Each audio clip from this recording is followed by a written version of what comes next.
As a nonprofit organization, we are always looking for ways to support our mission through fundraising. This is one of the reasons we created the Core Leader community. Here's how it works.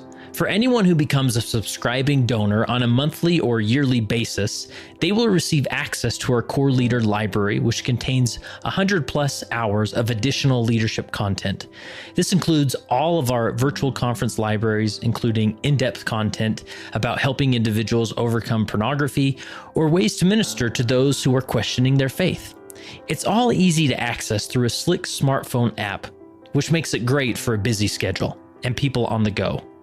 To become a core leader, visit leadingsaints.org today and click the donate button, or you can text the word LEAD to 474747. Again, click the donate button at leadingsaints.org or text the word LEAD to 474747. Also, if you're new to Leading Saints, you should know that Leading Saints is a nonprofit organization dedicated to helping Latter-day Saints be better prepared to lead. To see a full scope of the Leading Saints content, visit leadingsaints.org.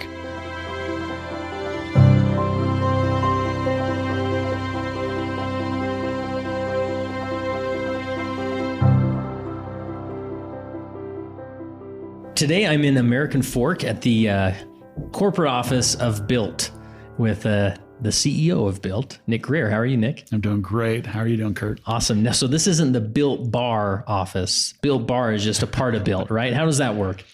You know what? We really rebranded our name to Built, and Built overall. So Built Bar definitely is a product within Built or the Built brand family. Awesome. And I have a co-host again today, Dan Duckworth, in the house, helping me out. He just wanted a free Built Bar. That's what he I was just going to say, I am just here for the trick-or-treat hallway. No, he was making sure to regulate too at the same time, right? That's right.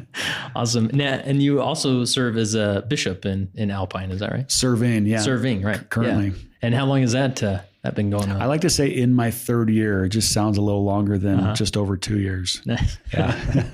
Is there a story about you being called there? About being called. Yeah. It was, what do you remember? What do I remember? I remember the calling the official calling happened, but before that, the conversation took place a couple months beforehand.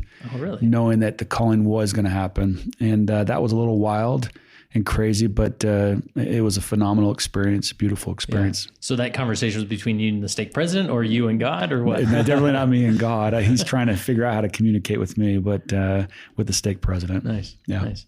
And walking into that role, like obviously you have some great experience in the professional world with leading and like a company like Built and other businesses that you've done.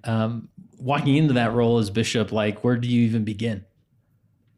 Well, you begin with love first and foremost, and maybe that sounds a bit cliche, but especially with a ward that was coming together, it was two different wards combined into one, or at least there was some changes made within the stake.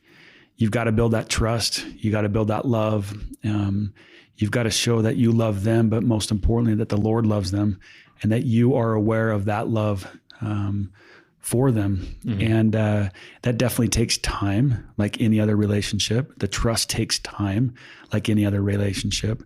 And so that's what we dove into quickly, is building that love and that trust. Yeah. And how would you describe the geography of your ward? I mean, what's it like? Obviously, you're in Utah County, so right. There's some assumptions that are made there, but how would you describe it? I would say it's a very unique ward within Alpine, Utah. It's a very unique ward here, maybe even in Utah. I would actually tell you it's probably the best ward. And it doesn't have to do with their bishop, that's for sure, but it just has to do with the people within the ward itself. The makeup of the ward is you've got all sorts of individuals, those who aren't so active like any other ward, and those who are very gung-ho active. And it's and then they've got their bishop right in between who's trying to figure things out at the same time. Yeah. Awesome. So let's dive into just some of these principles we talked about. We sort of outlined our conversation. You talked about this concept of Me Too doesn't work. Unpack that for us. Well, I mean, I think a lot of times, in society, in business, in families, or in work, You'd say, and in church, I should say, it's well, what's been done, and let's just do it the same way. It's that traditional way, and you've talked about before that transactional way, and the transactional mindset, gets you in that mindset of, well, you're just kind of a bit robotic, and it's a bit, well, just going through the motions. It's the social norm. It's what you expect. And it's like what's been done. And so you just go through those motions. And so it takes time, it takes energy, it takes resources, it takes a lot of patience and a lot of energy to be that transformational type leader, or a business or a ward or whatever, a family. And it's all about doing it differently and finding different ways that are going to make impact. And we can go on and on as far as the intent or how intentional you are during that process, the why behind it. But like you can't do it the same way, and the same way that it's always been done. A business, they talk about raising money a typical way. This is the way you start a business. This is the way you run a business. I think every business has its own life. It's very unique in and of itself, just like a child is very unique. And the way that you raise each of your children is going to be different, I believe, in some small, minute way. We all realize that with your 3 kids, right? Yeah. And your 6 kids and my 7 kids, you raise those children a bit differently. But sure in the heck, we're not going to raise them the same way that the family is down the street. And I don't think anyone should raise it the exact same way, because everyone is unique and every situation is unique. So therefore, do it differently. Yeah. And I'm curious, like how you approach that with just the different traditions that are in an organization like a ward, and maybe with the structure change and whatnot. But a lot of bishops have the former bishop who's now in the pews saying, hey, why are you changing what I did? Right. Yeah. Was there any resistance there with sort of pushing back on tradition or how it was done? No. We did have a ward split, so that changed as far as the bishop then got released and was in another ward, and he's a phenomenal man and such a great human being. But isn't that what's great about leadership? And we look at other leaders and we hope and pray that they lead differently. We hope and pray that they actually do things better than we did. I mean, that old adage, when you would talk to a dad or a father or a mother, we raise our children to be better than we were and than who we are. And I hope that's the same way with any leader coming into a new position or who's leaving an old role or calling, realizes, what, hopefully I made a little better, but the next person in front of me is going to make it that much better. That's such an interesting assumption, because I think the normal assumption is that I'm going to offend the person who was in this role before. And you're saying you can make the opposite assumption, which is they're actually rooting for you to improve it. They're rooting for you to do something better and different. Absolutely, 100%. I hope that's the case. That should be the driver. We should all be looking, we should have our pom-poms out, rooting them on the sideline saying, how do I support you? Go get them. And let's do this differently. Let me help you improve upon this, because your mindset and the way that you come into this role and into this calling, it's different than the way that I came into it from my perspective and from my background. That's the way it should be on any calling, I believe. Yeah. Anything else as far as the Me Too doesn't work that we haven't touched on? To unpack it pretty well? Yeah. I think it's just do it differently. That's what matters. Maybe that's the way we word it. Mm-hmm. And it's, as far as leadership's concerned or awards concerned or a stake or whatever it may be in any calling, is like, how do I do it differently? But that's where personal revelation comes in play, is like, well, how am I supposed to do this differently? Yeah. And then you're seeking that guidance, that help. Let me work upon this, because I'm not going to do it the exact same way. No way. Why? Because I know it can be better. Teach me, guide me, lead me, help this become better than it was before. Yeah. So if we were to ask or survey the members of your ward, what would they say Bishop Greer does different than other leaders? He's crazy. He's a little wild, maybe unorthodox. He likes to use a lot of words like so and awesome and incredible. And I've had members tell me that before. Even I'm sure there are members in general think that maybe it's being ran like a business, but that's not the case. I hope there's more feeling to that. But I hope it's not me, but I hope as a ward, when they walk in, and any visitor that walks in, they're like, why does it feel a little different in here? What is that feeling that I have? Like, why do I feel just a little unique? Why do I feel like this sacrament meeting's not going to be the norm? I hope that's what they say. And it doesn't have to do with me. It has to do with the ward, the way that we've structured things. Why is there 2 special musical numbers? Why are they singing a primary song as their closing song? Why is the youth actually leading the music? Why is there actually one of the youth who's one of the priests saying the opening prayer or whatever it may be? Like, it just feels, there's those little small details that they're like, why does it feel differently? And that's what matters. It's like, well, you know what? Because the gospel is different. We do things differently. And recently we heard in a talk as far as being unique and being different. In fact, embrace that, love that. So why don't we build upon that? Yeah.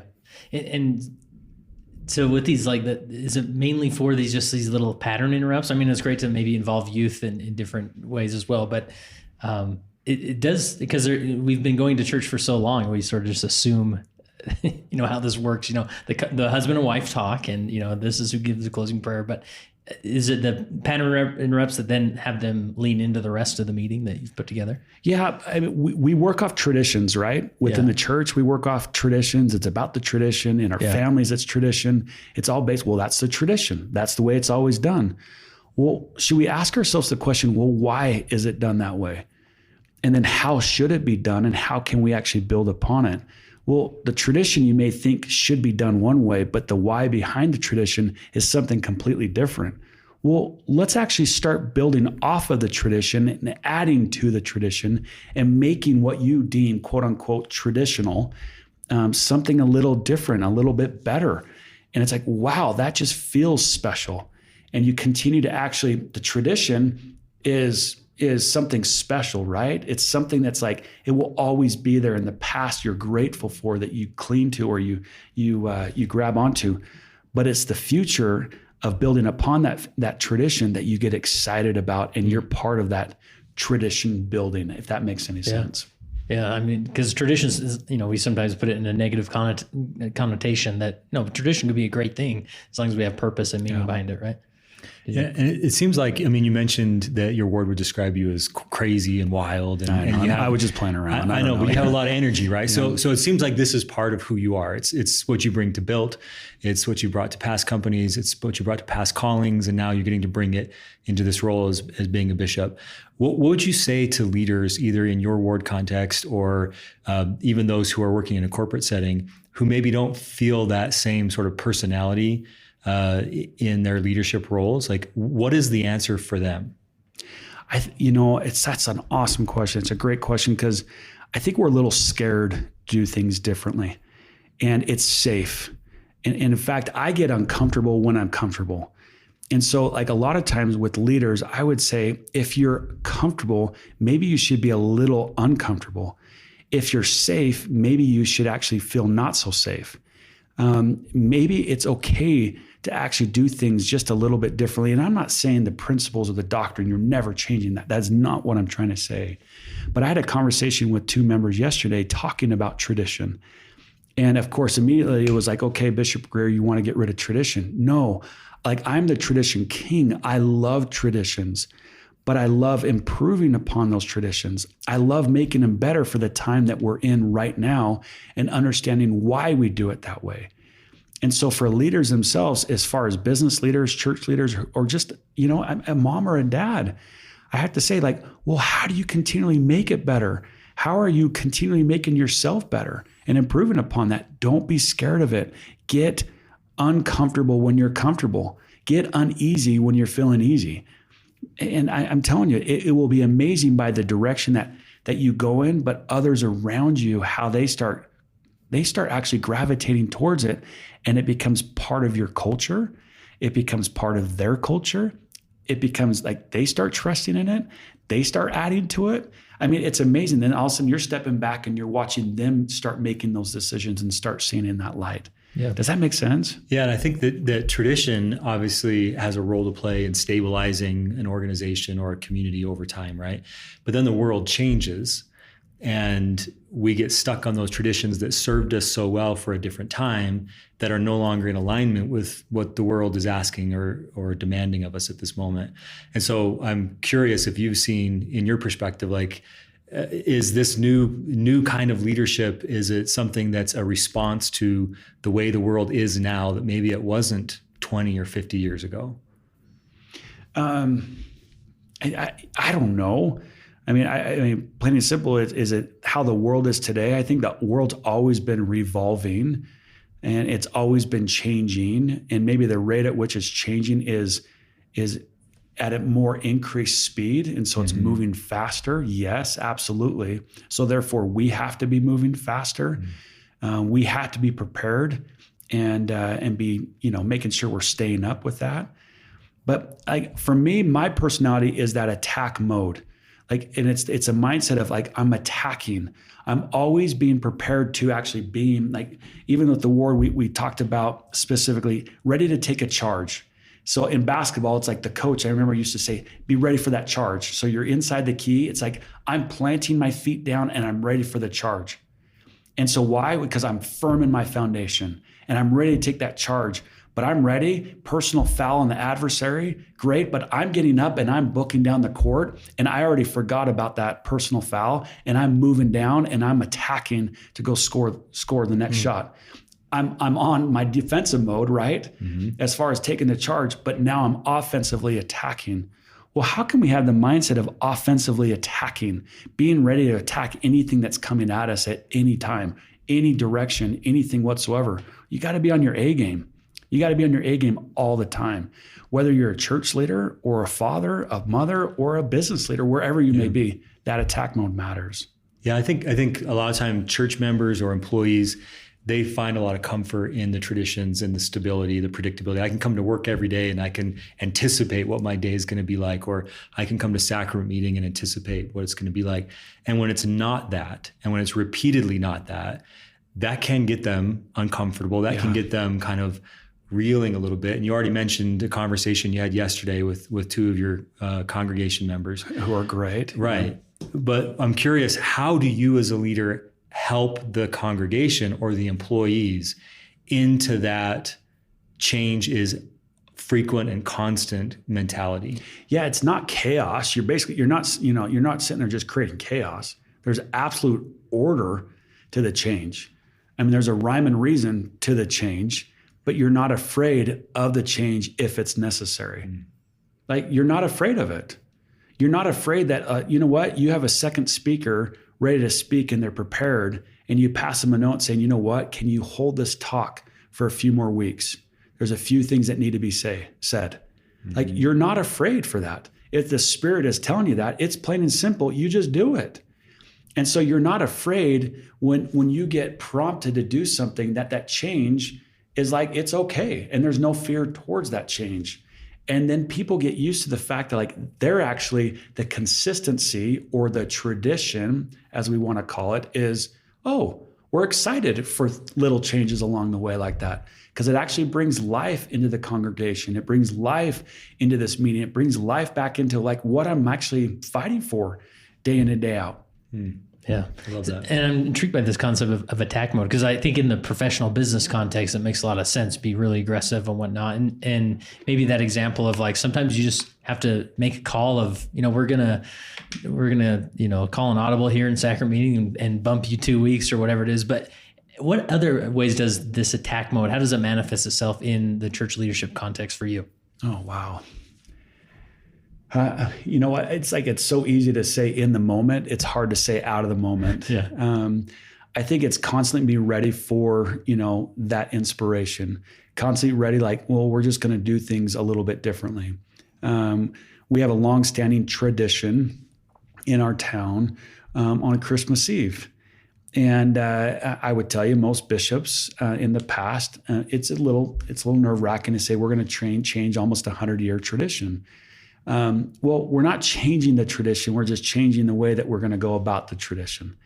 Instead of the ward being in charge of this tradition on Christmas Eve and then getting the primary involved in primary presidency, and then the bishop has to speak and give the message, and it's on Christmas Eve night.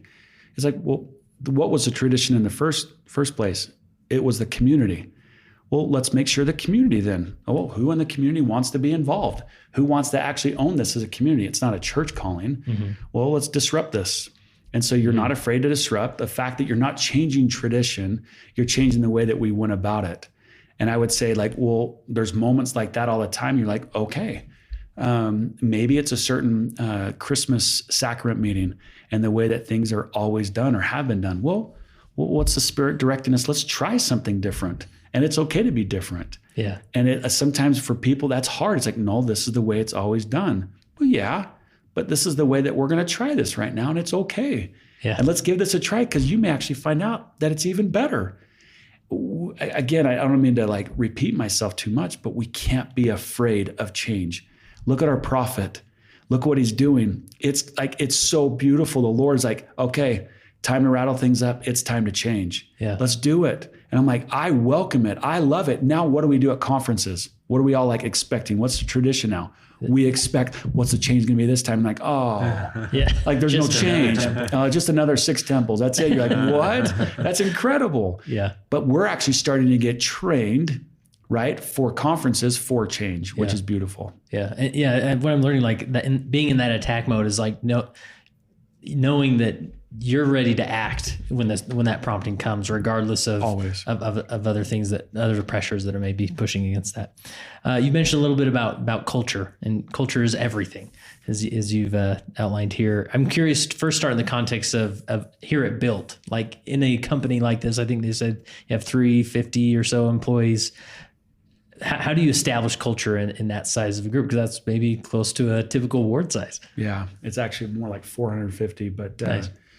And so therefore a ward size. Yeah. Exactly. It's a feeling that you have. It's the details that totally matter. It's when you, as a customer, when you walk in the doors, what was the feeling you had?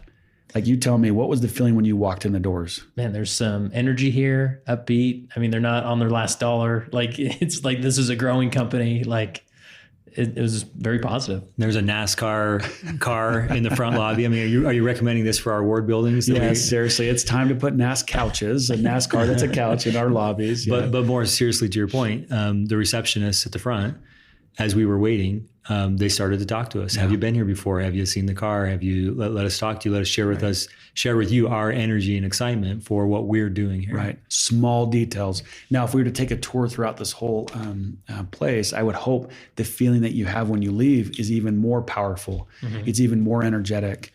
So that is culture, is the feeling of someone from the outside coming in saying, what is this? And now this is a mystery to me. Like, how do they create this? I believe culture should be a little mysterious.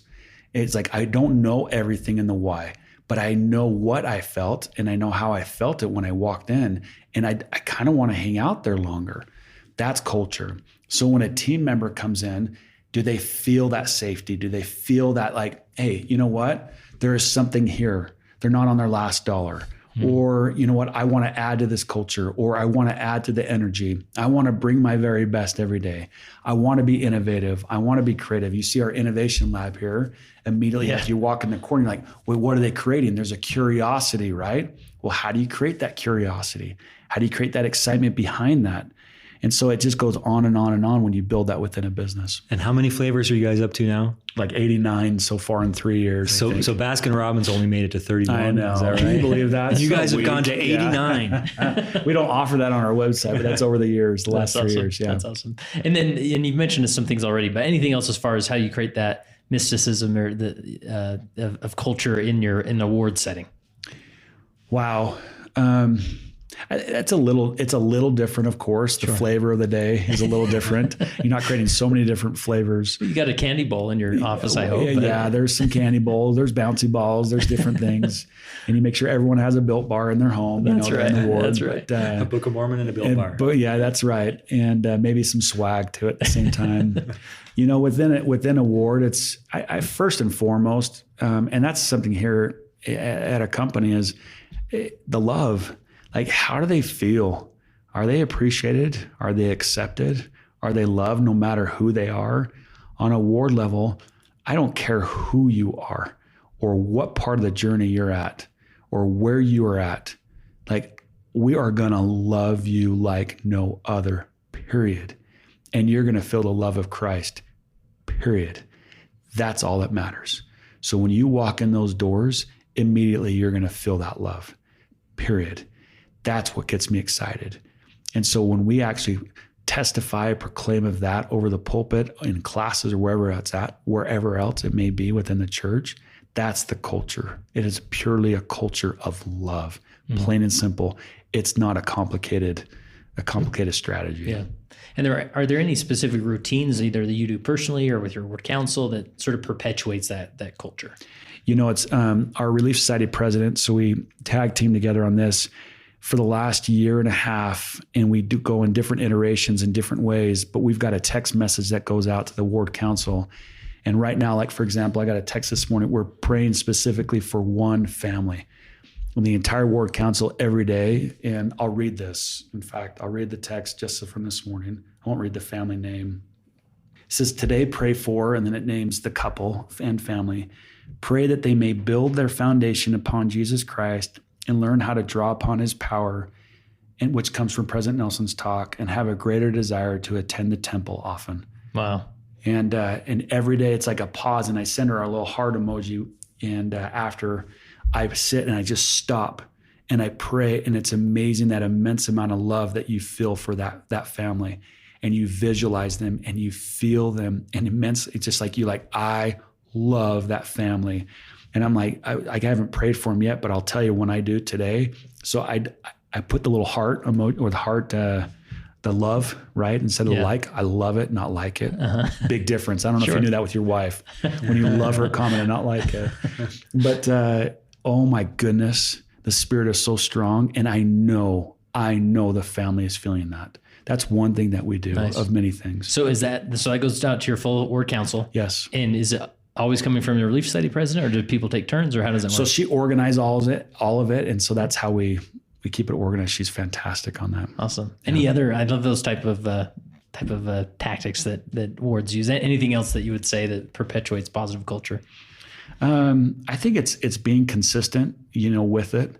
It's not just saying it, but it's doing it. And we're all trying to figure it out. Yeah. The whole ministering, program, we're all trying to figure out what that really means, but how we minister and who we minister to, every ward's a little different and unique. And I don't think necessarily what we do is going to be any different or better than others. I just think it works great for our ward. And this is, you maybe need to come to our sacrament meeting one time and you just tell me what you feel. Yeah. You may walk away like, well, that was pretty lame. I mean, it's pretty typical, but I don't know. But the point is that you're intentionally trying to make it atypical, that people feel something different, without, really stepping outside the lines or anything, but you want it to be an experience they remember. Well, you know what? Think about this for a second. If you're not a member of the church, but you want to seek Jesus, you want to find Jesus, where are you going to go? And so in my mind, I'm thinking, well, if you're in the church and you really haven't found Jesus yet, and you haven't found Christ yet, well, I want them to come to our ward and I want them to find him there. And they find him through us and through our love to them. And we don't care who they are. We don't care if they haven't been for 15 years. I don't care how you look on the outside. It's the intent on the inside of what you have a desire. And I'll tell you right now, every youth that comes in and sits down with me and they say, Bishop, this is what's going on. First thing I tell them, I am so pumped that you just told me that. They're like, well, you're pumped? Yes. If you could see me right now, I'm a cheerleader and I got my pom-poms out. I'm rooting you on and I'm going, you just came in my office. That right there tells me you have a desire to change. You have a desire to do good. And I could tell you right now, Heavenly Father and Lord is cheering you on like crazy. They're like, he is? Yes, because everyone is so beat up in the society right now. Yeah. They are getting beat up. No, we need to love them up and stop beating them up. And that's what we've got to be doing. Yeah. And it's especially our youth. And so I'm telling you, the youth right now, our youth, we always come around back to, okay, how do the youth drive this activity as a ward? Because if the youth are driving it, who else is going to be behind them driving it with them? Their parents. And who else? Their family. And if their family is uniting through this cause and the youth are driving this, whatever it may be, for heaven's sakes, guess what's going to happen? They're going to start coming back to church. So it's the youth is the center of what we're going after as a ward. And they're like, well, Bishop, that's your responsibility. Well, yeah, but guess what? There's a reason why the Lord formatted that way of saying the youth, Bishop, focus on them. Yeah. Because youth are going to bring back their parents and make sure that they're more active and more willing to serve. Awesome. Good. I'm wondering, because I do a lot with positive leadership, and so you're kind of modeling positive leadership in the ward setting, positive leadership in the work setting. One of the critiques of positive leadership is that it's naive and that it can't cope with real problems. So can you talk to us a little bit about how your approach to leadership deals with things when they get messy, when you have an employee who's underperforming, or you have some error that was committed that is an error that must be dealt with, or in the ward setting, you have conflict that can't just be left the way it is? Like how does your approach fit into that situation? I was going to make a joke really fast, but I'm like, no, I can't do that. I got to take this serious. That question, it's a great question. It's interesting. Like, you can't be afraid of conflict. Like, being positive doesn't mean that you're naive or not ready to go attack and take on conflict head on. In fact, it's taken me years, and it's going to take me my whole life to try to figure this out. But I'm less and less afraid of conflict. And it's like, well, conflict, great. Let's get to conflict quick, because we're going to get to resolution quick. And the resolution, great. Well, that means we can move forward quickly. And I like to move forward quickly. So give me the conflict, give me the issue. Let's get through it. What's the resolution? And let's move forward. And on a work level, if we keep seeing the same habits, I can't train the intangibles. Like, there's the intangibles of leadership, the intangibles of doing, work. And I can't train someone to work hard. I can try all day long to create the right processes. But if they can't perform at a certain level, then we have to move on. Or maybe there's another role. First and foremost, we may put them in another position. We've had to make some changes within the ward level. Yeah, it wasn't anything to do with the individual. It was like, well, we kind of made a mistake. My wife had to tell me early on, okay, Nick, now listen. So these ward members, they're not like employees. So you can't fire them quickly. I'm like, I know, honey, don't worry about that. She goes, no. So you can't sit there and call them and like 2 months later go, oh, let's move you into another role, because that's what you do at work. So you have to be a little more careful with it on a church level, of course, because, none of us are getting paid last time I checked. And so, you have to approach a little differently with work than you do with church, for sure. Yeah. Awesome. Let's talk about belief structures. Getting people to have that belief in what you're doing as an organization is, how would you unpack that or understand that? Beliefs or trust level, I believe it comes with small wins. You've got to give wins, and meaning you've got to allow people to see victories along the way. Because when they start seeing the victories, like any other sports team, you start believing in that team, right? Mm-hmm. So how do you create the little wins along the way? Well, I'm going to create them constantly. I want you individually to win, and I want us as a team to win. So how do we see that? Well, at first, they're going to be a bit hesitant. They may not want to do it. They may not be excited about it. So what do you do? Like, well, okay, that's all right. Let's just get to a small win and let's do it quickly. That's how a belief system, or how a trust, the level of trust will start, and then how it increases from there. Yeah, and that's helpful, especially like leaders can sometimes have a bold vision, but it's sort of a daunting vision, and the ward's looking at you like, you're a crazy bishop if you think you were going to do that. But to shrink it down and say, well, let's just focus on how we can win this week, right? And then we'll get to that at some point. Right. Yeah. It's interesting. Like, there's a small goal that we all go through as bishops, as stake presidents. It's like, well, what's the baptism goal? Yeah. Like, what's the goal? And you're like, well, where's this coming from? Well, it's coming from the area presidency. Well, I can see the line where this. So they just want a number. They just want a number. So I just send back a number, and then like, you don't hold me accountable for that number? No, don't worry about it. Just send me a number of baptisms. And I'm like, wow, this is not the right system. Like, this doesn't make any sense. I was resistant to it. Then I realized, wait a minute. Okay, what is the underlying theme of that? How do I actually build the belief in we can actually baptize? Well, let's not focus on the baptism.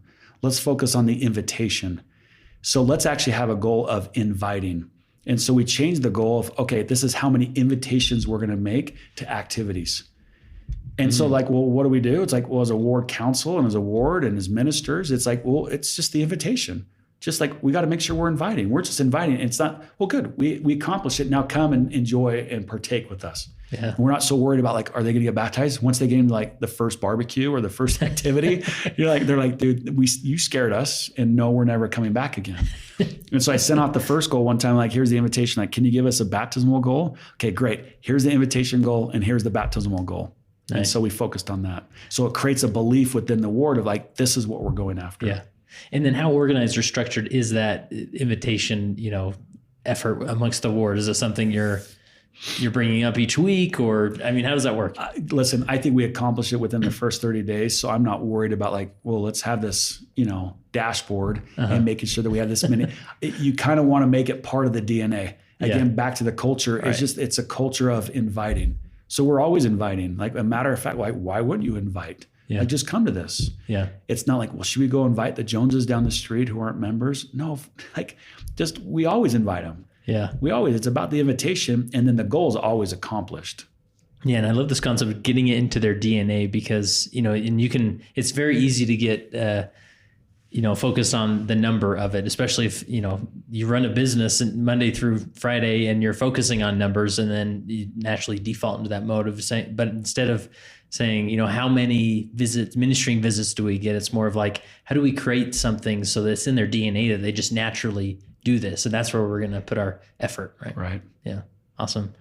And then, as far as like maximizers, I mean, I was writing quickly here, as far as like maximizers, activating strengths, like I'm curious, because you mentioned you use the Strength Finder a lot here at Built, and in your hiring process, making sure you have the right people on staff and whatnot. But how do you recognize strengths and, make sure everybody's engaged on that ward level? Is there anything that comes to mind? Yeah, no, it's sometimes you wish you could like have everyone on a ward level take a Strength Finder, and you're like, okay, based upon the calling, all right, let's go on these strengths. And I call them like, well, okay, I'll use the Spirit a little bit more than strengths, and make sure I depend upon the Lord, within that.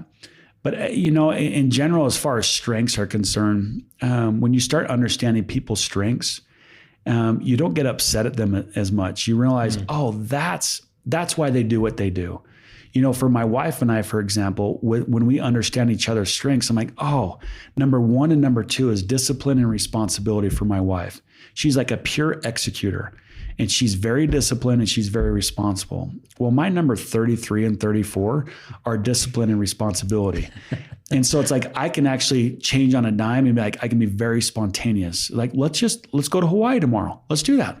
Are you kidding me? We got the kids' school. We got this. I'm like, do not let their education get in the way of their, I'm just kidding. But I'm like, honey, seriously, we're going to have some fun doing this. But, I think with ward members, when you understand their strengths, man, you love them so much more. When you understand where they're coming from, their background, you love, it's incredible that you just want to embrace them. So how do you do that across the board to anyone you come in contact with? And so it's like those strengths also, though, can become your weaknesses when you overuse those strengths. And in my case, the maximizer, the futuristic, the activator, like when I'm trying to move too fast and taking action, I may be bulldozing people, and it may be a weakness where it should be a strength. So you got to back off of that a little bit. And in recognizing that in other individuals, they're overusing their strength. And so it's like, how can I actually help them to back off of it and maybe diffuse it a little bit? Yeah, that's interesting that strengths that like they can grow wild, right? And work against you, even though they're your strength. Right. And keeping that in check, because, I think a lot of people maybe experience a bishop or a leader who sort of bulldozes everybody, or you just sort of sit in the room waiting for him to make the decision, right? And but keeping that in check, right? Yeah. And then I love that you mentioned this natural path to empathy. When, it's easy to delegate things and be like, oh, look, they dropped the ball, they did it wrong, I'll just do it next time. But instead of have empathy, it's like, well, maybe that's just not their strength. Maybe we could, I'm going to be a little more patient there, or find another place or a way that they can have influence here, rather than just thinking, oh, they're doing it wrong. Right. Yeah. When you sit in council, with any council that you're in, when you understand their strengths and you love them and have that empathy, which I'm working on, by the way, like the empathy side of it. Wow, councils are so effective.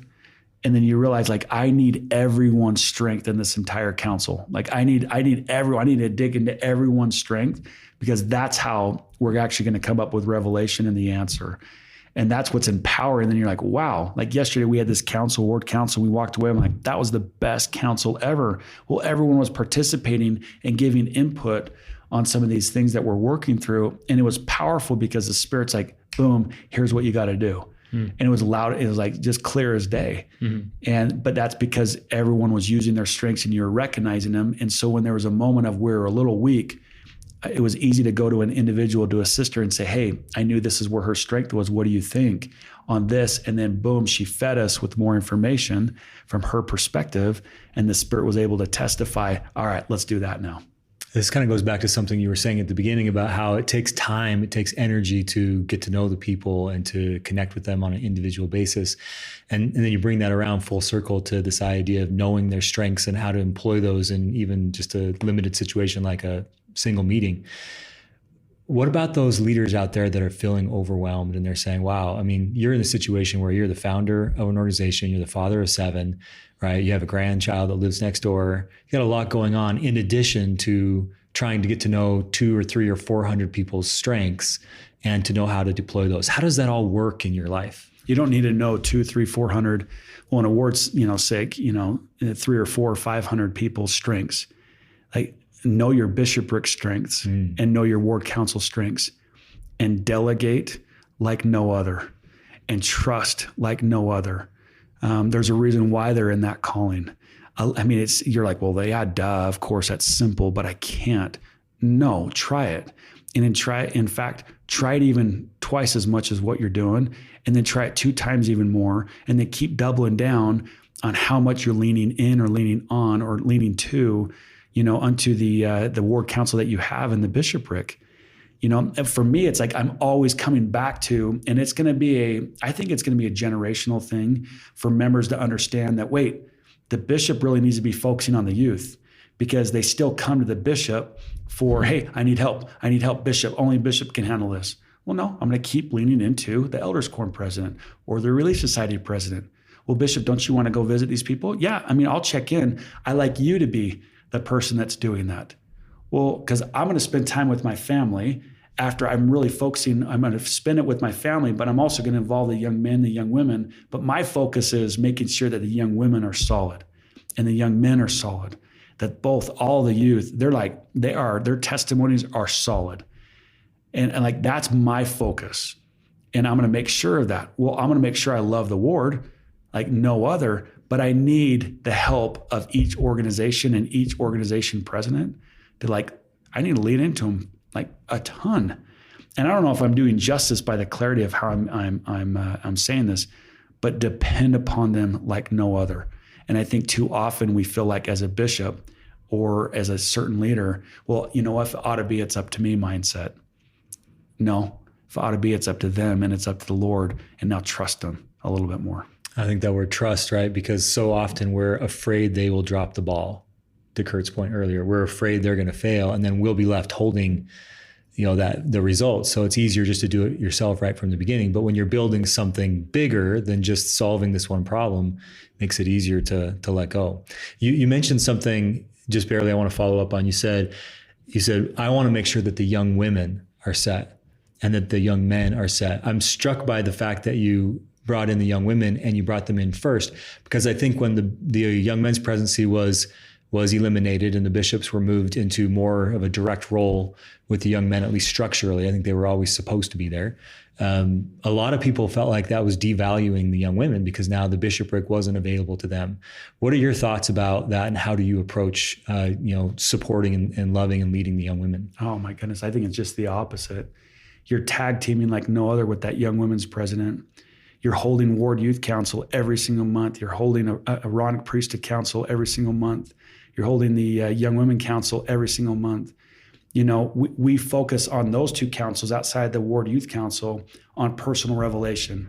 So like our focus for that half hour to 45 minutes is like, tell me about your personal revelation the last month, regarding the girls in your classes. Tell me about the personal revelation regarding the young men in your quorums. And like, they start realizing, wow, like the bishop's like dependent upon me to receive this revelation. Yeah, I need your help, because we need to circle the wagons around those young women, and we need to circle the wagons around those young men as much as possible. So I need to lean in like a ton. Help me. And like, I don't know, Bishop. Okay, next month, that's what we're talking about. I need it. In fact, I'm going to follow up with you this next week and ask, like, in church, what's going on? And they start realizing, I've got a responsibility there. Yeah, I'm dependent upon you. And in fact, the way that I sit them up, I don't have the leaders. They're like on the sides. How we set up the chairs, it's just me, like with the young women's class presidents, me and my two counselors with the young men's, quorum presidents. And it's like everyone else, it's like I have very few adult members there on the side. Like, I want to be talking to those youth. And so you start depending upon these youth more and more, and they start realizing their responsibility. Like, they start realizing, I need to rise up. I need to step up. I'm not just going to go coast, or drift. Like that whole drifting concept, that's what a lot of youth are doing. No, there's no time to drift, my friend. There is no time to drift. And we got to get out of that drifting mindset. And they start seeing that power, like realizing, all right, let's go, Bishop. Let's do this. Well, I mean, we talk about the KPI in the business setting, and how does that concept translate to the word setting? But you just introduced a new KPI, right? Which is monthly. Are you receiving revelation for the girls or the boys that you serve with in your calling? And the fact that the nominal leader in this conversation is going to follow up with you, hold you accountable for that. They start to ingrain, like, oh, this is the metric that matters. Am I receiving personal revelation? Yeah, and guess what we're doing on top of that? If we're talking KPIs, I'm even going down to presidency meetings. How often? At first, well, every month or so. No, you know what? I want you to meet weekly. And okay, weekly. And, you start looking at young men's leaders, young women's leaders, weekly. Hey, as a bishopric, we meet weekly, and we don't have enough time to talk about everything, all the revelation that's coming to us. So you need to meet weekly. And that consistency of weekly, now they start realizing we're talking about the girls. We're thinking about the girls. We're thinking about them constantly. And that's another KPI, if you want to quote it that way, right? As far as they understand that this is important. And you've got to make sure they understand the Lord's work is important. But most importantly, they are important. And when they realize that, then they start taking the bull by the horns and they start running with it. And they start realizing, man, the Lord really, he really trusts me. And when they get that concept that the Lord trusts them, especially in this calling, they start trusting themselves more. And when they start trusting themselves more, watch out, world, because these LDS, these kids, these leaders are going to change the world. They're going to impact the world.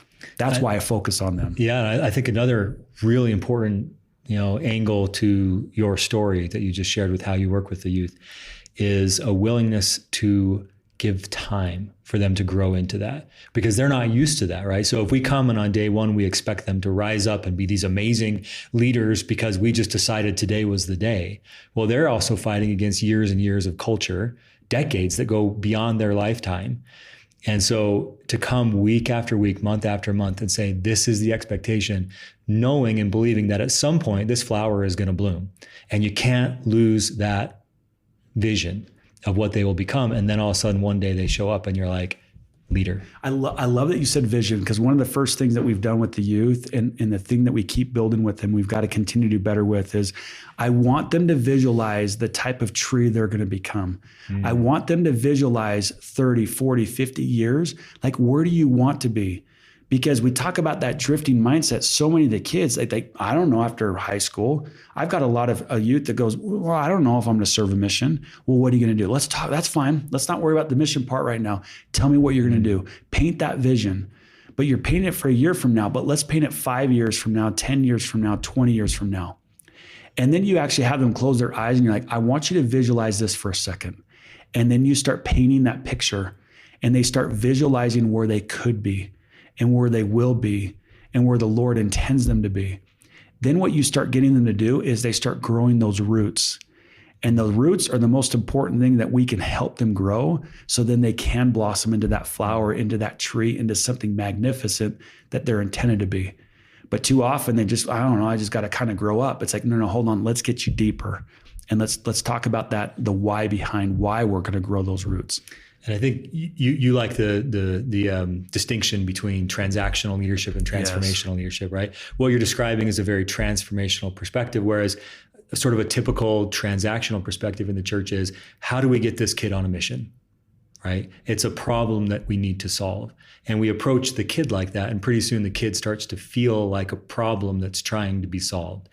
Versus this other perspective that says, let's let go of whether or not you're going to serve a mission in 2 years or 4 years. And let's focus on growing you and helping your vision develop and helping connect you to Christ in new and interesting ways. And then let's trust that at the right time, the Spirit will speak to you and you'll stand up and say, I'd like to go serve a mission. Yeah, I love that you just said it. This is the unorthodox way of doing it, and where it's like maybe a little crazy. But you start saying that, and parents are like, whoa, did you just tell my kid not to go on a mission? Yeah, I did. I didn't tell him not to go on a mission. I said, don't worry about that right now. Let's worry on something more important, and that's you. And let's build a better you.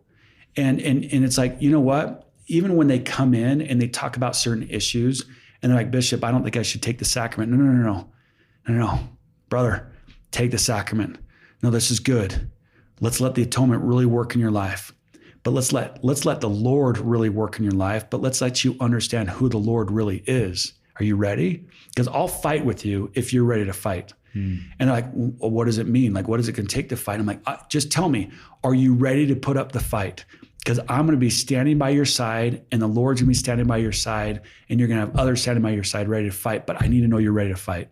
I'm ready to fight. Then let's go fight. Let's not worry about all these other things. Don't worry about coming to quorum. Don't worry about coming to this. Like, let's just fight for these other reasons. Like, oh, okay, Bishop, let's fight. What are we fighting for? We're fighting for you. And then it's like you start creating this plan, but it's they're creating the vision. They start creating the vision. And anytime someone can create a vision for themselves, what are they going to do? They're going to fight 100 times harder. But anytime you have to constantly be creating a vision for your child, for your youth, for your employees, what are they going to do?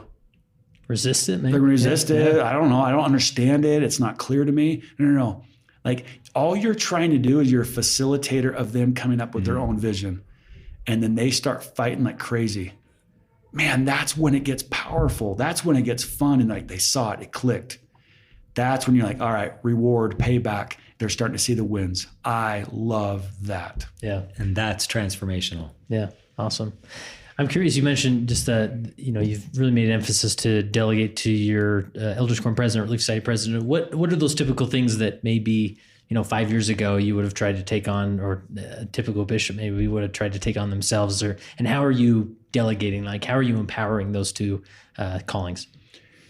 Man, I'm gonna. Most people are gonna say, "Well, you're weak," which is like obvious, and they're gonna be like, "Holy cow! Like, seriously, Bishop, you need to go do that." We had a sister get taken from the ambulance yesterday, for example, and typically, like, what would a bishop do? Run out of the hospital, right? Yeah, run out of the hospital. Like, I needed to go to an ordination for one of my young men to be ordained and actually receive the Melchizedek priesthood. That's what I was going for. Relief Society president, let me know how the hospital goes. Give me a report. I'll reach out to them tonight. Yeah. And then you know what I was going to do? I'm going to go home and be with my family, make sure I strengthen my family and spend time with them. That's what I was going to do. I got to find that balance.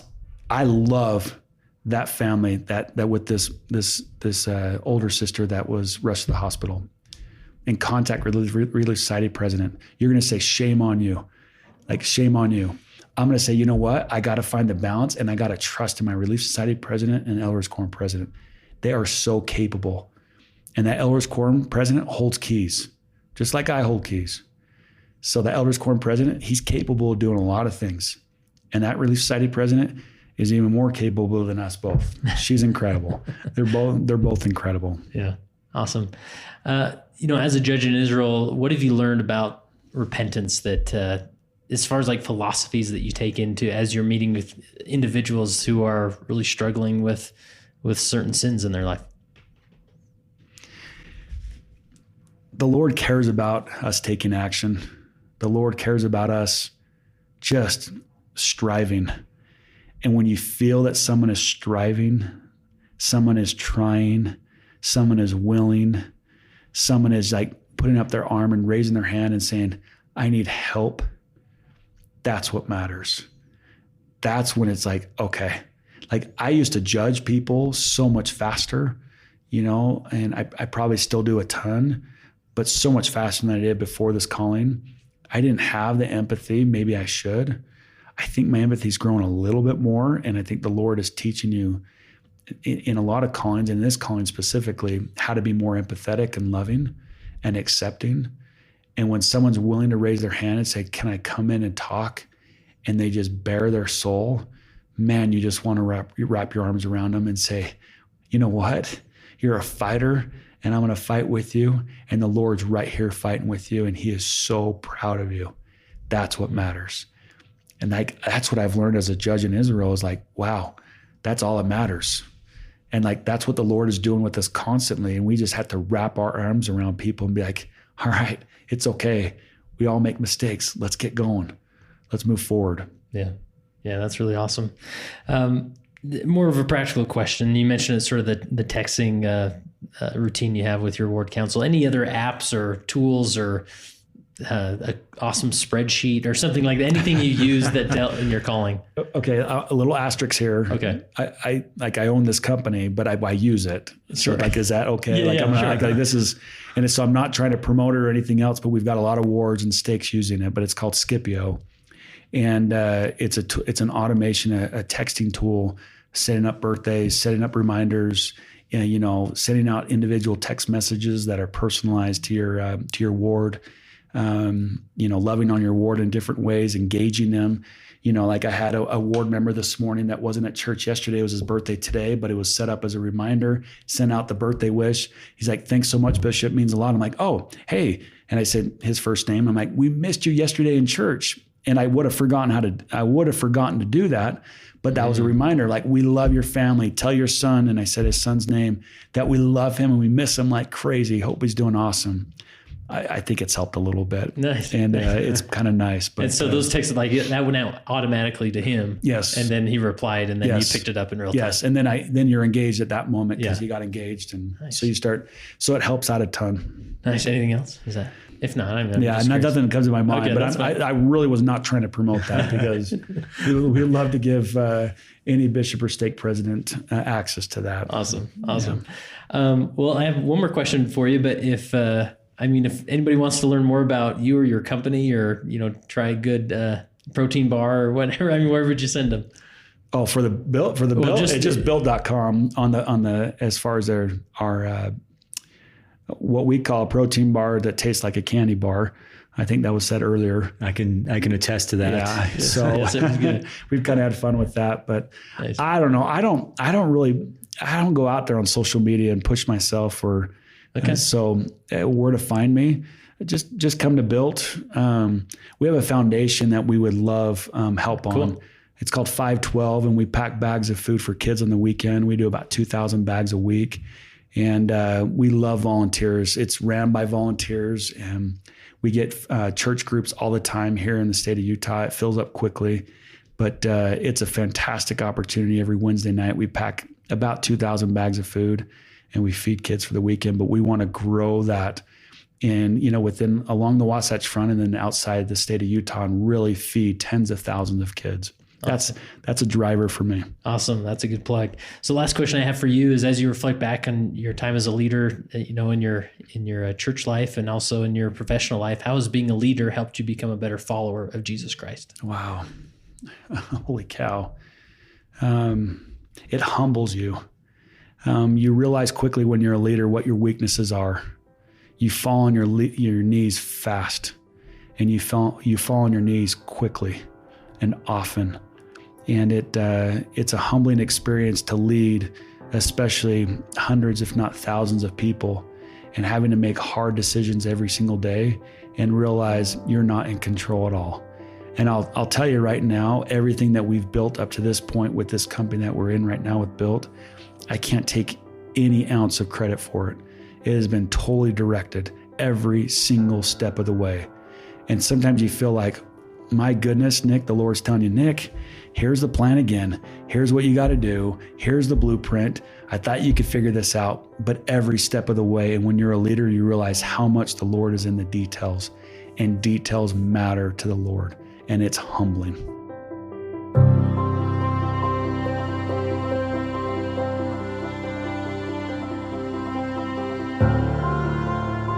And remember, to get additional leadership content through the Core Leader Library, click the donate button at leadingsaints.org or text the word LEAD to 474747.